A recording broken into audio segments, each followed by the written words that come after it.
یہ اس سیریز کا چوتھا ایپیسوڈ ہے جس میں ہم نبی کی زندگی کو انبائسڈ طریقے سے سمجھنے کی کوشش کر رہے ہیں، اور پچھلے 3 ایپیسوڈ میں ہم نے ان کی شروعاتی زندگی کے بارے میں جانا، اور اب ہم جانیں گے نبی کی فائنینشل ذمہ داری اٹھانے والی ان کی پہلی بیوی خدیجہ کے بارے میں، خدیجہ سے شادی کی وجہ، شادی کے وقت ہوئی دھوکے بازی، جھوٹ اور مکاری، اور ساتھ ہی خدیجہ کی عمر پر جھوٹ بولنے والے اسلامک دعووں کی جانچ بھی کریں گے۔ آج کے ایپیسوڈ سے ہمیں اسلام کی نیو کی پہلی اینٹ کی پوری جانکاری ملے گی، تو بنے رہیے ویڈیو کا آخر تک، اور شروع کرتے ہیں انسانیت کے نام سے۔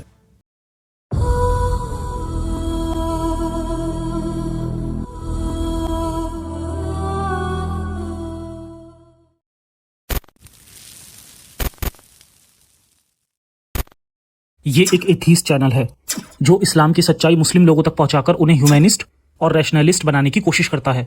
ہمارا مقصد مسلم لوگوں کے پرتی کسی طرح کی نفرت پھیلانا یا انہیں نیچے دکھانا نہیں ہے۔ تا محمد، جس کے پچھلے ایپیسوڈ میں ہم نے دیکھا کہ کس طرح محمد کو ان کے بچپن میں ہی ان کی ماں امینہ اور ان کے دادا عبد المطلب کا ساتھ چھوٹ جانے کی وجہ سے ان کے چچا ابو طالب نے محمد کی تربیت یعنی دیکھ بھال کی۔ دادا ابو مطلب کی طرح ہی ان کے چچا ابو طالب نے بھی انہیں اپنی خود کی اولادوں سے بھی زیادہ پیار دیا، لیکن بدلے میں نبی نے انہیں آگے چل کر لعنتوں اور دوزخ کی دھمکیوں کے علاوہ کچھ نہیں دیا۔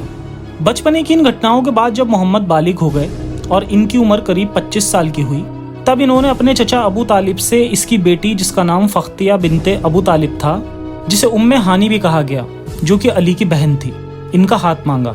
جب محمد نے اپنی اس کزن سے شادی کرنے کی گزارش ابو طالب سے کی تو ابو طالب نے محمد کو صاف منع کر دیا۔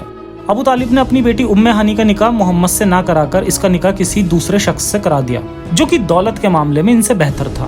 ابو طالب اپنی بیٹی کا نکاح محمد سے کرنے کے لیے اس لیے راضی نہیں تھا کیونکہ ان کی فائنینشیل کنڈیشن اچھی نہیں تھی۔ عمر کے اس پڑاؤ میں بھی نبی اپنے پیروں پر کھڑے نہیں ہو پائے تھے، جبکہ یہ وہ دور تھا کہ لوگ کم عمر میں ہی اپنے پیروں پر کھڑے ہو جایا کرتے تھے۔ ابو طالب سچ میں محمد کی بہت پرواہ کرتا تھا، اور یہ بات اچھے سے جانتا تھا کہ ہانی کو محمد بہت پسند کرتا تھا اور اس سے شادی بھی کرنا چاہتا تھا، مگر ابو طالب نے کسی وجہ سے محمد کو ہانی کا ہاتھ دینے سے منع کر دیا۔ اسلامک اسکرپچرز میں اس بات کی زیادہ ڈیٹیل نہیں ہے کہ آخر کیا وجہ رہی کہ محمد کو اتنا سپورٹ کرنے والا ابو طالب اس موقع پر محمد کے خلاف تھا۔ اسلامک اسکالرز کی مانے تو ابو طالب آرتھک تنگی کی وجہ سے اس رشتے سے راضی نہیں ہوا، مگر اتنی وجہ کافی نہیں ہے۔ یقیناً وہ محمد کی دماغی حالت سے واقف ہو چکا تھا، اسی لیے وہ اس رشتے سے بالکل راضی نہ ہوا، اور ایک بار پھر محمد نے خود کو بے سہارا محسوس کیا۔ محمد سچ مچ ہانی سے بہت پیار کرتا تھا، اور ہانی بھی اس بات کو بہت اچھے سے سمجھتی تھی، یہاں تک کہ جب محمد نے فتح مکہ کی اس وقت ہانی نے اسلام قبول کر لیا، اور یہ اس وقت محمد سے شادی کرنے کے لیے راضی بھی ہو گئی، مگر اس وقت محمد نے یہ شادی کرنے سے منع کر دیا اور کہا کہ اب بہت دیر ہو گئی ہے۔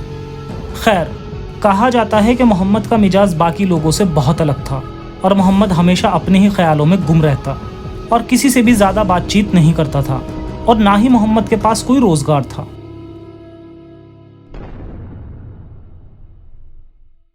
خدیجہ سے شادی۔ محمد بچپن سے ہی ابو طالب کی رکھوالی میں دیکھ ریکھ میں پل بڑھ رہا تھا، اور پھر ایک وقت وہ آیا کہ 25 سال کی عمر میں محمد کو ابو طالب نے خدیجہ کے پاس نوکری دلوائی۔ خدیجہ پیشے سے ایک مرچنٹ تھی، اور یہ اس وقت مکہ کی سب سے زیادہ امیر عورت تھی۔ خدیجہ کی اس سے پہلے 2 بار شادی ہو چکی تھی، لیکن دونوں ہی ہسبینڈ کی ڈیتھ ہو چکی تھی۔ سیرت حلبیہ میں آتا ہے، محمد کے چچا ابو طالب محمد سے کہا کرتے تھے کہ میں ایک بہت ہی غریب آدمی ہوں، اور لمبے عرصے سے خشک سال چل رہا ہے، اور ہمارے پاس اس کے علاوہ کوئی اور روزی روٹی کا ذریعہ بھی نہیں ہے جس سے ہم اپنا گزارا چلا سکیں، اور نہ ہی ہماری کوئی تجارت ہے۔ مگر اس وقت مکہ سے حضرت خدیجہ کا ایک بہت بڑا تجارتی قافلہ ملک شام جانے والا ہے۔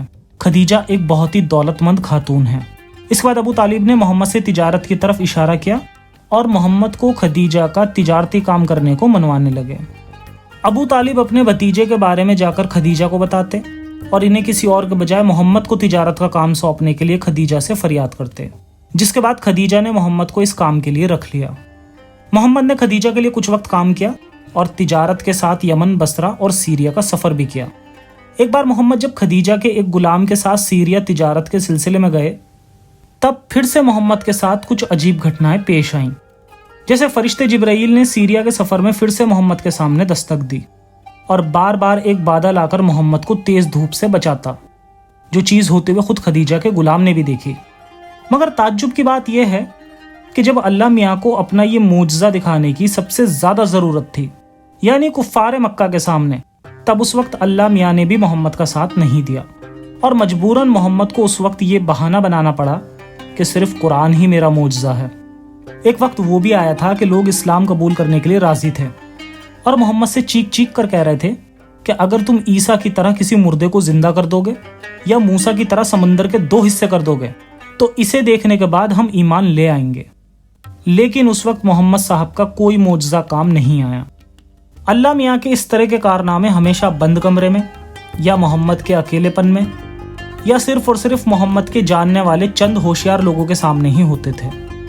اسی لیے پوری دنیا چھوڑ کر صرف اور صرف 4 لوگوں کے سامنے چاند کے ٹکڑے ہونے اور خدیجہ کے غلام کے سامنے ہونے والے معجزات کی کہانی کتنی سچی ہوگی، اس کا اندازہ لگایا جا سکتا ہے۔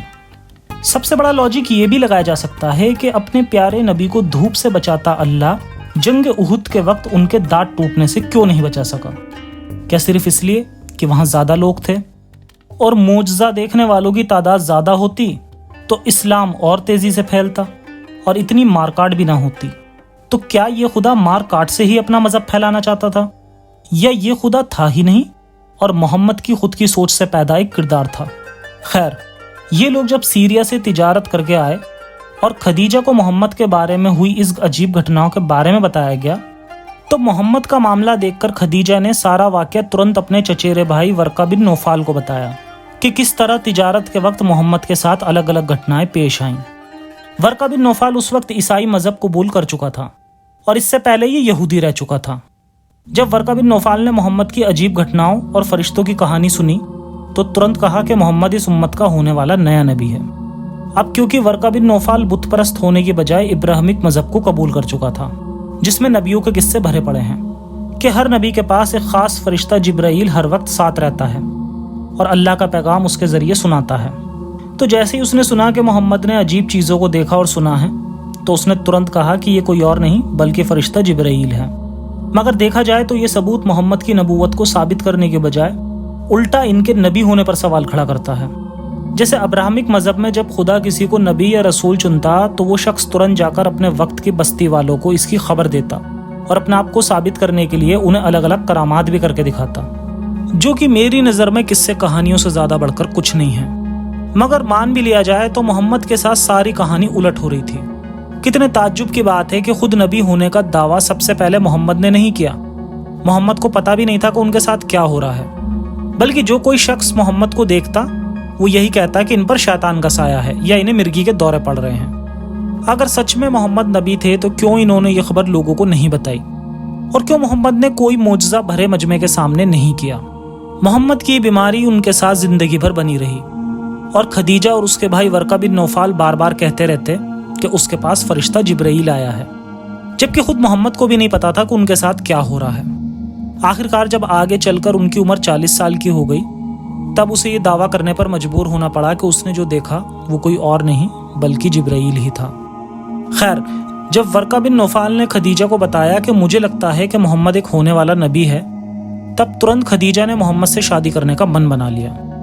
حلبیہ میں آتا ہے، جس کے بعد خدیجہ نے فوراً اپنی ایک غلام کے ذریعے اپنے بڑوں کو اطلاع دیے بغیر خفیہ طور پر انہیں محمد کے پاس بھیجا تاکہ وہ خدیجہ کے ساتھ شادی کرنے کے لیے راضی ہو جائیں۔ انہوں نے محمد کے پاس جا کر کہا کہ اے محمد، تم شادی کیوں نہیں کر لیتے؟ اس پر محمد نے جواب دیا کہ بھلا میرے پاس رکھا ہی کیا جو میں شادی کروں، یعنی میں بہت غریب ہوں، اسی لیے ابھی شادی نہیں کر سکتا۔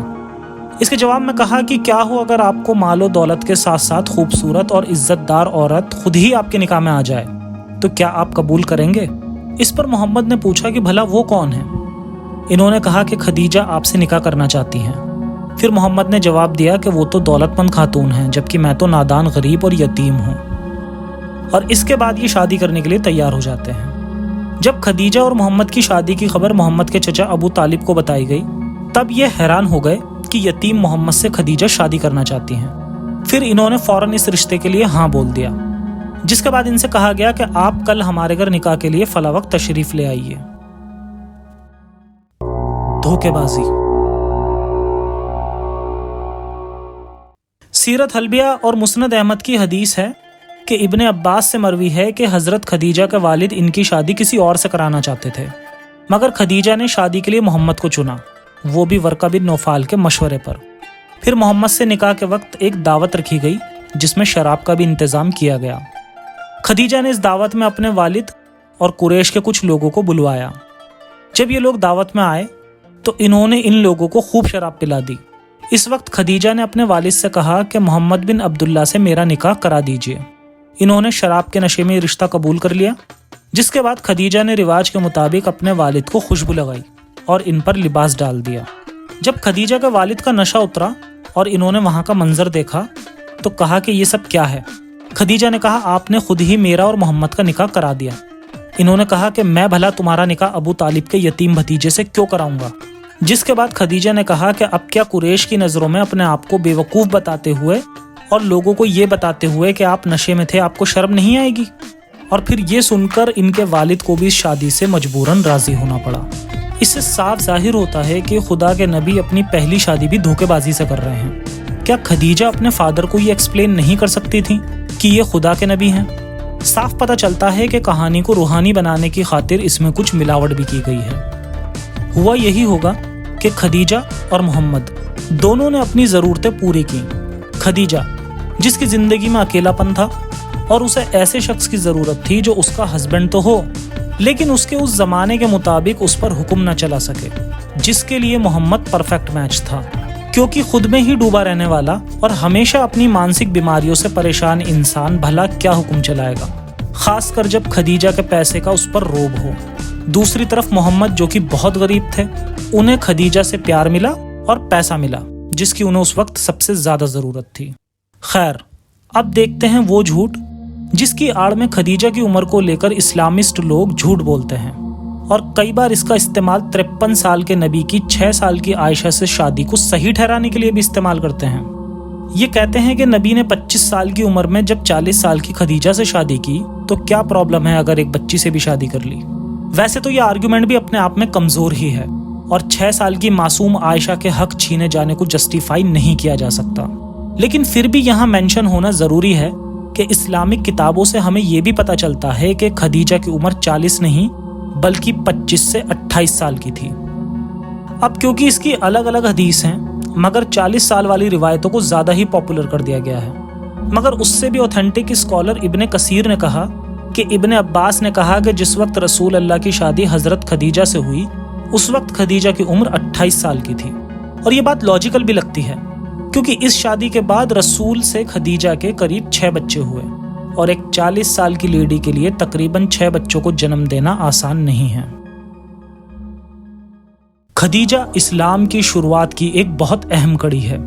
وہ اس وقت کی سب سے سفل بزنس ویمن ایسی ہی نہیں تھی، حالانکہ یہ بھی نہیں کہا جا سکتا کہ خدیجہ نے اسلام کی شروعات کروائی تاکہ وہ پیسے کما سکے۔